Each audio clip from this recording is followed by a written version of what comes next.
Bonjour, bienvenue à Lumière du Monde, votre émission diocésaine télévisée. Marie-Josée avec mon collègue Jasmin. Allô? Bonjour à toi. Aujourd'hui, entre autres, à notre émission, une entrevue avec M. Antoine Renard. C'est le président de l'Association familiale catholique en Europe, un mouvement très important qui était présent à Québec tout récemment pour un séminaire sur la famille organisé par l'Office catholique pour la vie et la famille. Alors, il nous parle de la famille comme témoin d'espérance. Et vous le savez, on en a déjà parlé plusieurs fois cette année. C'est la fête du 350e anniversaire de la paroisse Notre-Dame de Québec et ça se poursuit jusqu'au 28 décembre prochain. Alors, pour vous aujourd'hui, il y a notre collègue Linda Doyon qui était présente au lancement du coffret souvenir du 350e. Alors, on vous partage cet événement, ce coffret souvenir que vous pourrez vous procurer pour avoir les informations nécessaires. Et comment ne pas oublier le point culminant de ces fêtes qui s'est déroulé le 14 septembre dernier. Oui. C'était la messe pontificale avec le représentant du pape François, le cardinal cubain de la Havane, le cardinal Ortega. Alors, la procession s'est passée ici, de la cour du séminaire jusqu'à la cathédrale Notre-Dame, avec une belle fête populaire à la cour du séminaire à la suite. Alors, on revit tout ça en son, en images, dans votre Lumière du Monde.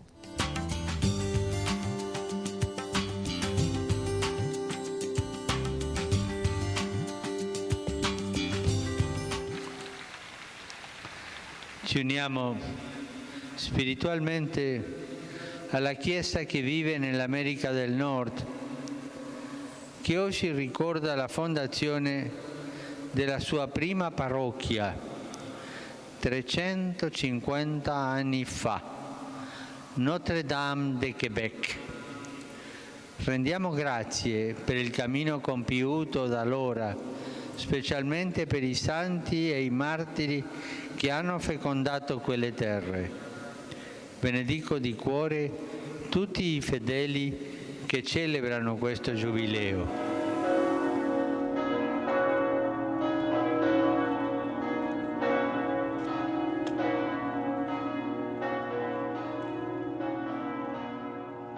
Aujourd'hui, c'est extraordinairement important, l'événement qu'on vit, et ça se produit dans un contexte qui est absolument extraordinaire. C'est le contexte de la canonisation du fondateur, de celui qui a fondé la première paroisse. C'est un événement historique de très grande portée. Et il faut penser que c'est la première paroisse, on le dit, mais il faut le répéter, c'est la première paroisse qui a été fondée au nord des possessions mexicaines, espagnoles, hein? Je veux dire le Mexique en descendant. Alors, c'est dire que ce que nous fêtons aujourd'hui, là, c'est le 350e de la mère de toutes les paroisses qu'on a en Amérique du Nord. C'est un événement considérable. Ça explique que tous les évêques canadiens sont venus pour la circonstance. Ils tiennent leur réunion ici là, en raison de l'événement que nous vivons. Et aujourd'hui, la messe pontificale va être présidée par un légat. Donc, c'est comme si le Saint-Père se rendait présent lui-même en personne pour donner du relief à cet événement-là. Il ne s'agit pas rien de s'arrêter au faste de l'événement. Je pense qu'il faut s'arrêter à la signification de l'événement. Parce que si on s'arrêtait au faste, on dirait « Oh mon Dieu, tous les évêques sont là, puis il y a un gros déploiement. » C'est pas ça qui est important. C'est que l'Église de Québec, qui est l'Église mère, aujourd'hui fête son anniversaire de naissance. C'est comme quand on fête son anniversaire, il n'y a rien de plus important pour des personnes. Alors c'est ça que nous vivons aujourd'hui.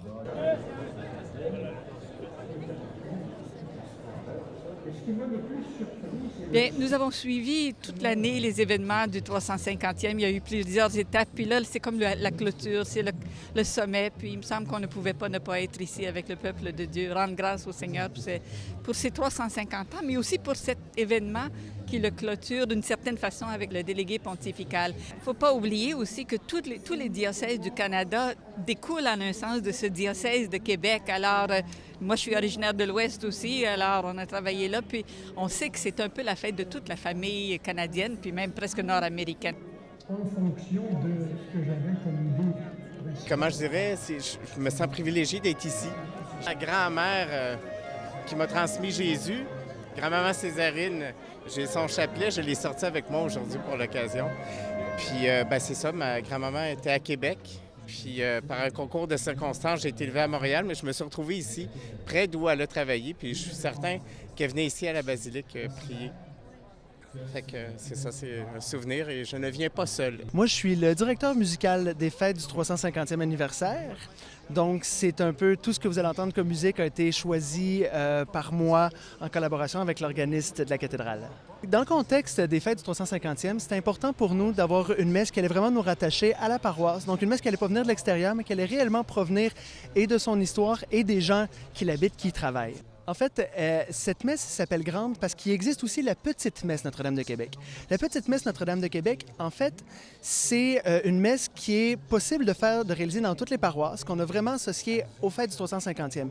Et la grande messe, c'est tout simplement une amplification de cette messe-là.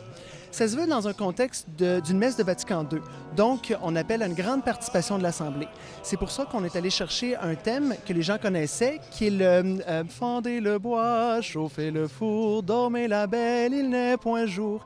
C'est le sujet principal de cette messe-là. Et les gens pourront toujours participer tout au long de l'Assemblée grâce à ce sujet-là qui revient régulièrement pendant la messe.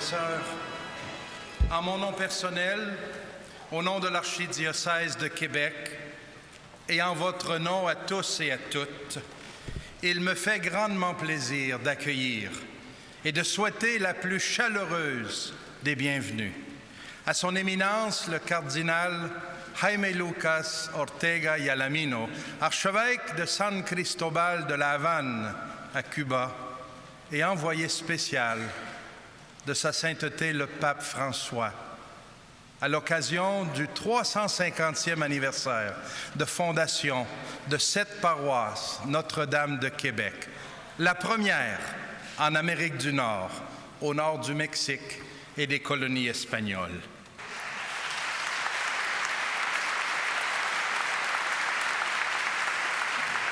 Merci pour vos bonnes paroles d'accueil. Je suis heureux d'être avec vous en cette occasion si importante.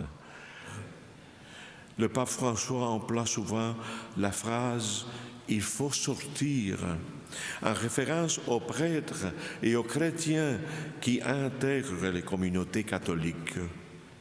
Oui, il faut sortir de l'Église, il faut traverser la rue, il faut aller aux quartiers éloignés pour rencontrer les gens, en commençant par les plus pauvres, les personnes âgées, les malades, les marginaux, les écartés, sans oublier, évidemment, les jeunes et les familles que vous entourent. Chers frères et sœurs, la crise de l'Église dans le monde actuel est une crise de foi.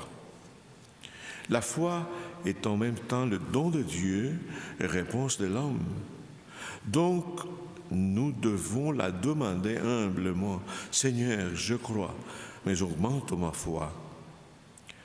De notre part, nous devons nous proposer vivre la foi, cette foi en Jésus-Christ qui a vaincu la mort sur la croix glorieuse, qui se dresse en cette fête devant nous comme signe de salut et source d'espérance.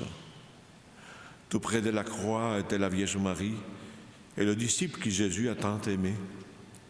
Cette première paroisse du Québec a été mise sous la protection de Notre-Dame, la Vierge Marie. Jésus nous l'a donnée comme mère du haut de la croix. Marie est l'étoile qui, dans l'aube de l'évangélisation, précède toujours le Christ.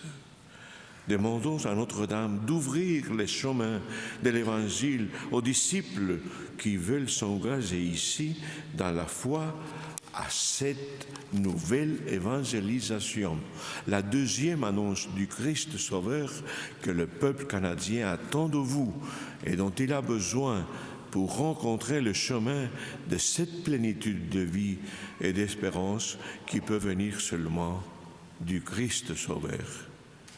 À lui tout honneur, et toute gloire dans les siècles des siècles.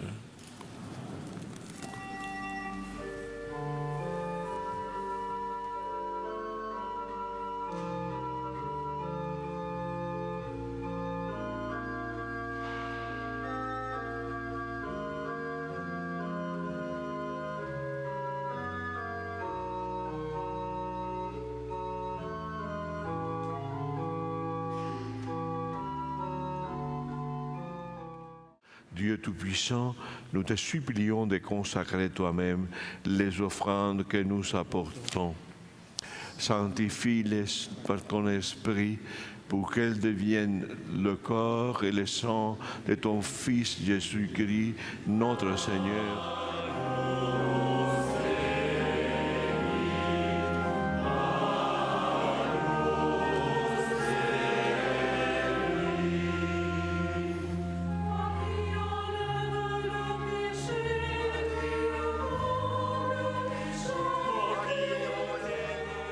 C'est assez extraordinaire avec les évêques qui étaient là et puis cet représentant du pape qui était sympathique, généreux et qu'on a trouvé absolument merveilleux. Et la messe, évidemment, au point de vue musical, nous, on avait cette responsabilité-là. Ça a été un bel honneur d'occuper l'animation musicale en faisant une messe de Guillaume Boulay, qui est une création, donc qui avait écrit pour l'occasion du 350e anniversaire. Là. À vrai dire, pour moi, la musique, la foi, c'est quelque chose qui sont très proches ensemble. Et de pouvoir chanter le grand répertoire, le répertoire de la Renaissance, le répertoire aussi du Moyen-Âge avec les chants grégoriens, pour moi, c'était une façon de vraiment venir réunir ce qu'on fait aujourd'hui avec la tradition du passé, puis de rendre vivante l'Église à travers les siècles, puis le millénaire qu'on vient de traverser.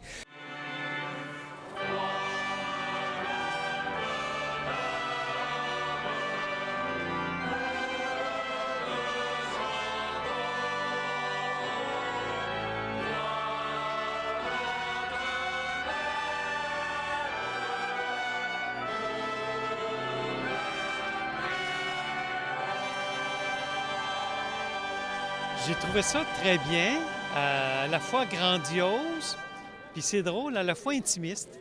Moi, j'ai bien aimé cet aspect de la correspondance entre le célébrant, les personnes qui étaient responsables aussi de présenter et tout. J'ai trouvé une belle chaleur en tout ça. Célébrer notre histoire, notre foi. Oui. Puis moi, en plus, je suis impliqué dans la corporation du 350e, donc c'était raison de plus pour venir voir tout le travail que les bénévoles ont fait. C'était fantastique. Ça a passé comme en 5 minutes. Ça a duré 2h20, puis on a passé comme 5 minutes. Puis l'envoyé du pape, c'était un homme vraiment fantastique. C'était un homme très chaleureux, vraiment impressionnant. Je dirais le message de foi en profondeur.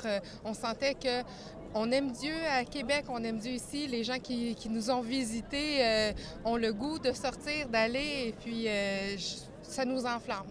On veut suivre cet appel. Souvent, moi, en tout cas, il m'arrive de prier de remercier le Seigneur pour ceux qui ont passé avant nous autres, puis qui ont dégagé cette foi-là, qui nous ont passé ça. Alors, on passe ça de l'un à l'autre, hein? Donnant. Oui.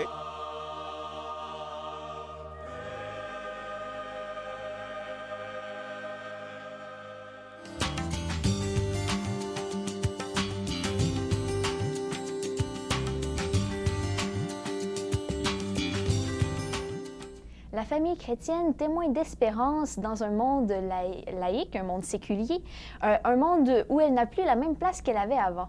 Pour en discuter, pour approfondir un peu le sujet, j'ai avec moi un invité illustre qui nous vient de France, Monsieur Antoine Renard, président de la Confédération en France des associations familiales catholiques. Et donc, c'est une association que vous me disiez qui a commencé il y a longtemps, mais qui a commencé à prendre quand même une signification particulière ces derniers mois quand même. Oui, ces derniers mois, c'est une histoire évidemment de plus d'un siècle, donc c'est une histoire ancienne. Ça a commencé en 1905, au moment où en France, on a rétabli l'autorisation de créer des associations qui avaient été interdites pendant longtemps sous l'Ancien Régime. Et là, à ce moment-là, c'est intéressant d'ailleurs, de façon spontanée, mais concomitante, c'est-à-dire en même temps, il y a des gens un peu partout en France qui se sont dit « Ah, on peut faire des associations, eh bien, on va faire des associations familiales. » Parce que le monde qui est sous nos yeux, avec l'industrialisation, le développement de l'économie, le fait que les gens vont quitter les campagnes, donc quitter leur famille, aller dans les villes, ça va tout changer. Et ça risque de conduire à une individualisation des droits. Vous voyez comme c'était prophétique déjà en 1905. Et donc, pour défendre la famille, il faut qu'on utilise cette possibilité des associations pour que le législateur tienne compte du fait que chacun de nous vit dans une famille et que c'est essentiel à l'histoire de nos vies. Alors ensuite, le mouvement s'est un peu propagé, et c'est ça qui a conduit à la structuration du mouvement, avec le respect des associations locales qui étaient à l'initiative, mais qui se sont progressivement organisées en fédération pour avoir des représentants auprès du pouvoir politique, et puis une confédération nationale qui a la mission de représenter l'ensemble du mouvement devant le pouvoir politique national. Et c'est cette confédération qui a pris l'initiative des manifs pour tous qui ont eu lieu dernièrement en France. Alors, c'est pas disons que c'est cette confédération qui était en dialogue normal avec le pouvoir politique, parce que c'est dans son rôle, d'ailleurs un rôle qui est aujourd'hui en France reconnu par l'État. La loi nous protège. Okay. La loi protège les associations familiales parce que... Bon, à l'époque, c'était après la Seconde Guerre mondiale, le général de Gaulle a voulu que les associations familiales soient mises dans une institution. Donc personne ne peut y toucher. Et même l'État nous finance. Donc nous étions en dialogue habituel avec l'État. Et quand on a vu que sur ce sujet du projet de mariage pour tous, l'État ne voulait rien entendre.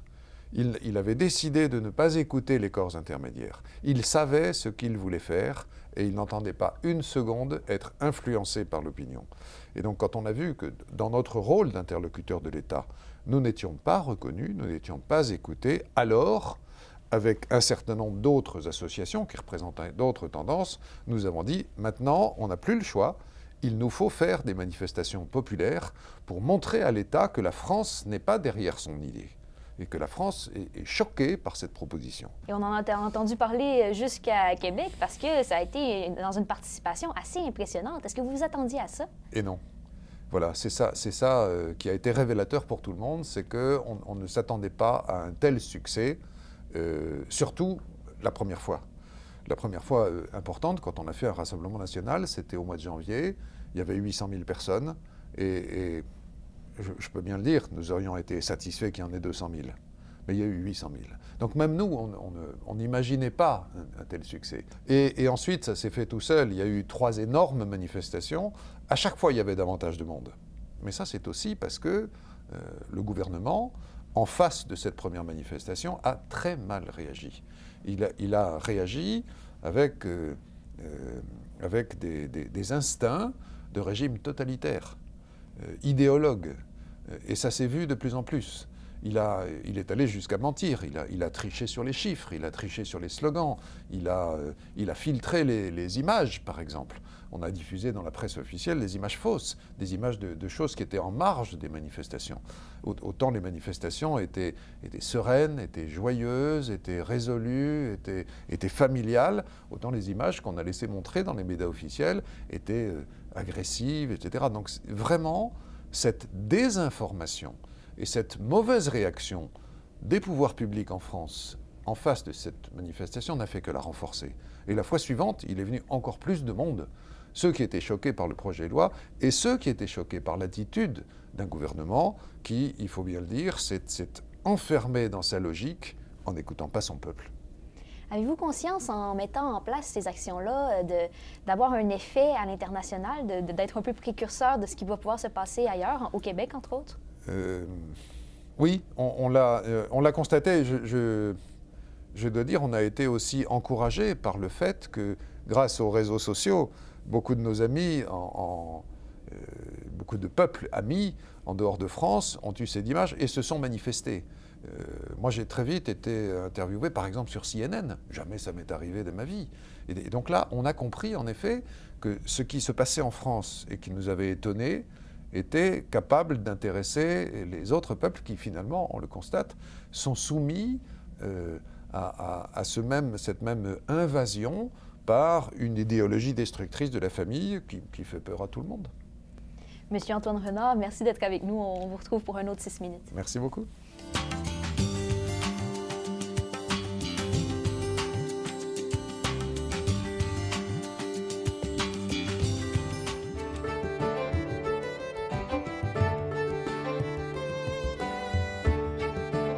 un jubilé, c'est une année festive et les livres s'inscrivent là-dedans. Mais l'esprit de fond qui a guidé ce projet-là, c'était de faire honneur à nos ancêtres, ceux qui nous ont légué ce que nous avons, ce que nous sommes aujourd'hui, tant sur le plan humain, sur le plan patrimonial, sur le plan spirituel. Et donc, les livres se sont inscrits dans cette foulée-là en disant il faut faire honneur à ceux qui nous ont précédés et qui nous laissent cet héritage.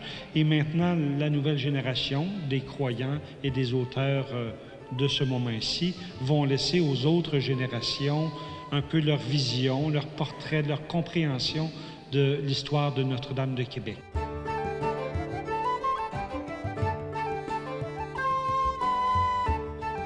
Nous avons vécu les choses avec discernement, avec beaucoup de liens les uns avec les autres et, je vous le dis aussi, avec l'accompagnement de la prière. Je voudrais souligner l'attachement de M. Jean-Marie Lebel.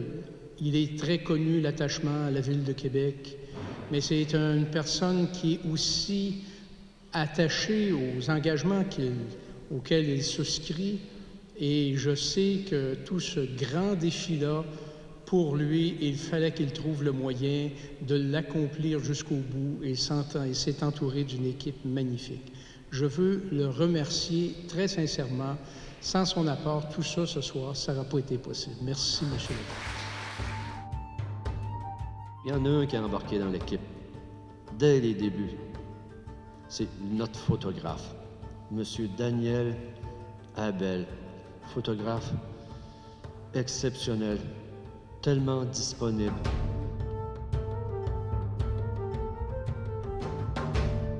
Alors, au tout début, naturellement, on voulait faire une publication pour souligner le 350e de la paroisse. Alors, et au tout début, j'étais tout seul dans ce mandat. Et je me rappelle d'avoir quitté la voûte des archives ici du presbytère un vendredi après-midi, un petit peu découragé, et en me disant, ça va me prendre une équipe, parce que c'est une longue et grande histoire que l'histoire de la paroisse Notre-Dame de Québec. Comment raconter 350 ans d'une paroisse? Alors, je me suis demandé un petit peu comment m'y prendre. Et puis, je me suis rendu compte que par le biais de présenter chacun des curés, je me suis rendu compte que ce serait une belle façon de... Les curés sont le fil de l'histoire de Notre-Dame de Québec. Que l'histoire de la paroisse de Notre-Dame de Québec, ça s'inscrit dans la grande aventure du peuple, d'un peuple. C'est l'histoire d'un peuple, finalement. La décision de présenter les 5 livres dans un coffret ne s'est pas faite immédiatement. Il y a eu donc tout un long processus au niveau de l'édition, de voir on est parti d'un livre, finalement on va faire plusieurs livres, faire appel à de multiples auteurs pour aller vraiment chercher beaucoup d'aspects différents de cette histoire-là, autant architecturale, autant dans l'histoire, dans les personnes impliquées, l'événementiel. C'était quelque chose qu'on avait à cœur. En même temps, on voulait faire une série de beaux livres.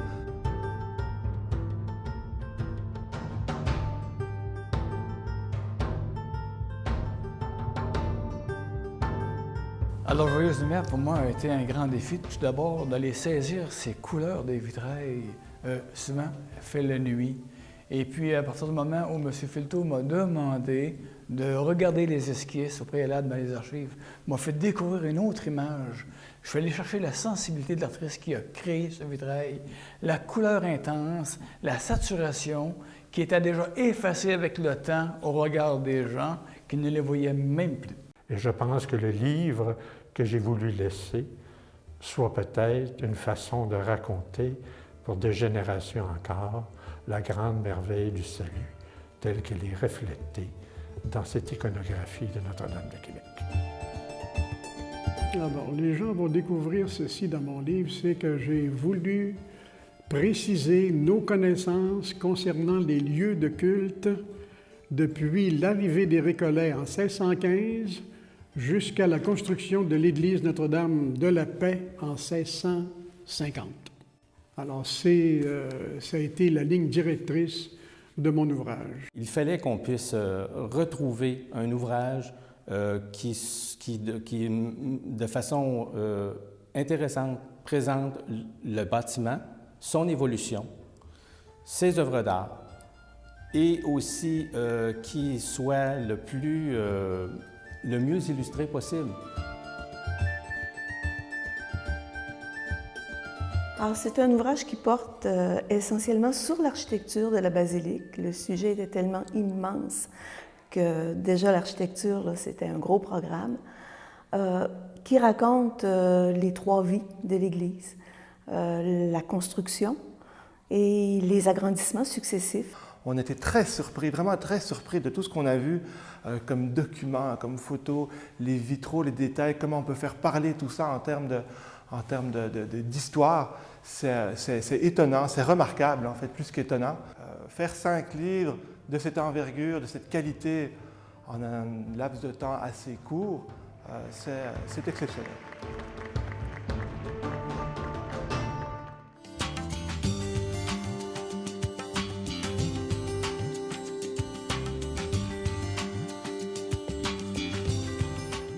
Au cœur du Séminaire de Québec, fondé par saint François de Laval. Et on ira sur les pas de Saint-François, également de Sainte-Marie de l'Incarnation. Il y a eu un grand pèlerinage en France, en Italie, juste avant la belle messe d'Action de grâce avec le pape François.